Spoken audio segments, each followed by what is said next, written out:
Welcome to So Very Easy. My name is Laura, and we have been following along with the free block of the month from Quilting Confections called Rainbow Sorbet. And today we are on the final block, block 20. Block 20, the final block, we have this long pinwheel look. It looks a little complicated, but it's not. It's all half square triangles. And because we're making half square triangles, we are definitely going to be needing the Eleanor Burns 6.5-inch square up ruler. And we've been using this ruler all along. The quilt has 3 colors, our background color and 2 main colors. We're going to start off with 4.5-inch squares, and we're going to trim the units down to 3.5 inches. For the background fabric, we're going to need 6 4.5-inch squares. Fabric A, we are also going to need 6 4.5-inch squares. Fabric B, we only need 4 4.5-inch squares. And matching them up, we're going to have 4 of A and 4 of the background fabric together, 2 of fabric B with the background fabric matching up, which gives us 4 blocks left over, 2 of A fabric and 2 of B fabric. All of these units are going to be stitched together to make half square triangles. To make them, we're going to match right sides together, draw a line from corner to corner, and then stitch a 1/4 inch on each side. And we need to do this method to all of these blocks matching together. I'll put a link in the description so you can get the directions. I will be matching all of my pieces together and bring this to the machine and just chain stitch one piece after another. Turn them around and continue chain piecing so I can do them all at one sitting. Once those 2 lines of stitching are done, we're going to be able to cut all of these apart. And we can cut right on that line that we drew. We can open them up and square them after, or square them up before we open them. And that's where the square up ruler comes in handy. We get to use the lines on the ruler to square up the block before we press it open. In this case, we're going to square up those blocks to 3.5 inches. So we need to find that 3.5-inch line, and that line sits on top of the stitching line. So we will have that seam allowance on the opposite side of that 3.5-inch line. From here, we can square off the block with the rotary cutter. With those edges cut off, when we open this block, it's going to equal 3.5 inches. When it is pressed open, we will have these little dog ears on each side, so we can take care of those at the same time as we're trimming this block down. Take the rotary cutter and just cut into that seam allowance. So we're going to start right there at that seam and cut on an angle. And we can do that to both sides. Now when the block is opened up and pressed, the dog ears are already taken off. And our block is a perfect 3.5 inches. Start with your fabric well pressed and starched. You can use a starch or a starch alternative. And that way, as you're sewing, all of the seams stay nice and flat. And the advantage is, with that little bit of extra starch or starch alternative, you can just finger press this block. We need to repeat the same to all of the blocks that we sewed together.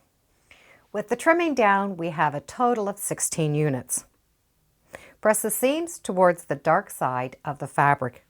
The pile with fabric A in the background, we have 8 pieces, and we'll need to divide that pile. So we have 4 and 4. We're going to put this block together by corners. So we have 4 corner pieces, and the blocks are 4 pieces. We need 4 squares that have the background fabric and fabric A, and they're going to go on top of each other. The background fabric is going up in the corner, but the one underneath, the background fabric is going in the other direction. So this is making a long line. The second piece, we have B and the background fabric, and that background fabric is also pointing up. The last block is going to slide right together. The 2 colors are creating lines. Now we're going to be able to sew these blocks together. Sew them in sets of 2 and in 2. From there, we're going to be able to sew that center seam together. We now have 4 identical blocks, which are those corners. Press all the seams going in a circular motion. And what will happen is that center piece is going to open up. It's going to look very similar to a little 4 patch. That is going to help keep those centers flat, but it will also help match it up when we go to sew those corners together. And to sew these 4 corners together, we need to rotate these blocks. Each one is going to have a full rotation until it fills in the spots. With those seams in the back going in a circular motion, all of these seams are going to be opposite. So we're going to be able to sew those together and then sew those rows together, and all of those seams are going to nestle together.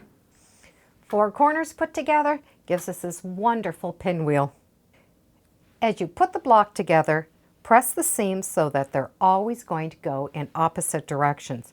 And that will open up all of these little corners into those 4 patches or little star blocks. And that is going to help keep all of those corners flat.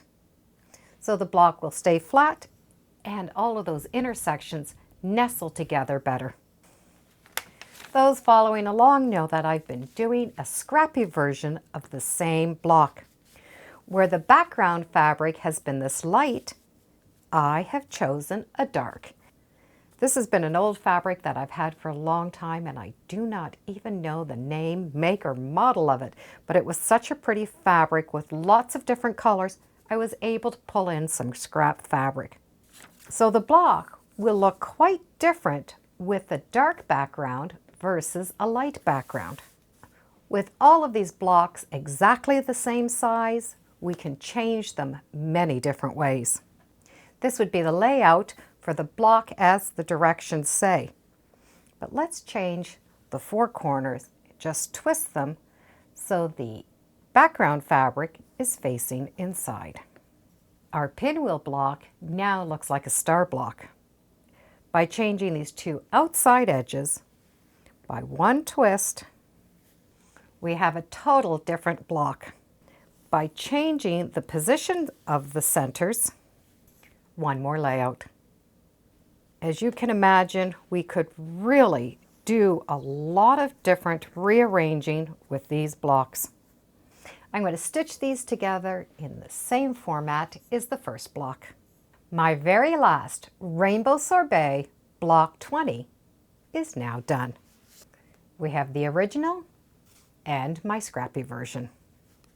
The final block, block 20 of the Rainbow Sorbet free follow along from Quilting Confections is now done. Next month, we get to put all of those 20 blocks together to make a beautiful quilt. I do hope you join me. And thank you for joining me today on Sew Very Easy. Feel free to subscribe, and as always, come on back. Let's see what we're sewing next time in the sewing room. Bye for now.